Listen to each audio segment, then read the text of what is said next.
Amnesty international کی جانب سے جاری کی جانے والی یہ سیٹلائٹ تصاویر بوکو حرام کے ایک بڑے حملے کا تباہ کن اثر دکھاتی ہیں۔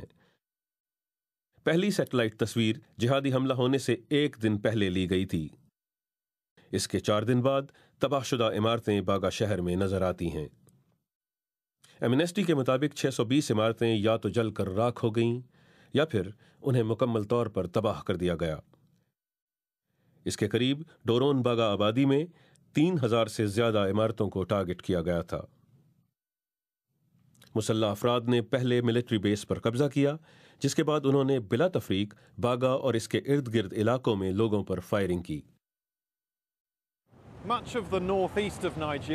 نائجیریا کے شمال مشرق کے زیادہ تر علاقوں تک رسائی ممکن نہیں، اور یہ ایک بہت خطرناک علاقہ ہے، یہاں تک کہ باگا سے آنے والی سب سے پہلی تصاویر اس سیٹلائٹ سے موصول ہوئی ہیں۔ یہ تصاویر بوکو حرام کے تباہ کن طریقوں کو اجاگر کرتی ہیں، لیکن ہمیں ان سے یہ معلوم نہیں ہوتا کہ کتنے افراد ان کی پرتشدد کارروائیوں میں ہلاک ہوئے ہیں۔ نائجیریا کی حکومت کا دعویٰ ہے کہ باگا میں 150 سے زیادہ افراد ہلاک نہیں ہوئے، لیکن وہاں سے فرار ہو کے آنے والے لوگوں کے مطابق یہ تعداد اس سے کہیں زیادہ ہے۔ ایک گواہ نے بی بی سی کو بتایا کہ جہادیوں نے درجنوں عورتوں کو قید کر رکھا ہے، لیکن یہ ایسی پہلی خواتین نہیں ہوں گی جن کو بوکو حرام نے اپنی قید میں لیا ہے۔ نائجیریا کے دورے پر اقوام متحدہ کے سابق سیکرٹری جنرل نے ملک کے شمال مشرق میں بحران کے بارے میں بی بی سی سے بات کی۔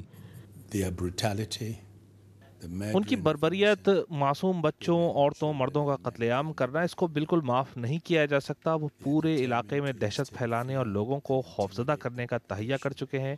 نائجیریا کی حکومت کو اپنے بین الاقوامی پارٹنرز کے ساتھ مل کر اس سرکشی کو ختم کرنے کے لیے جو کر سکتے ہیں وہ کرنا چاہیے۔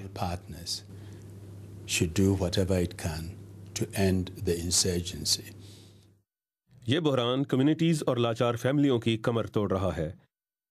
باگا حملہ ملک میں جاری بحران میں مزید شدت کی نشاندہی کرتا ہے۔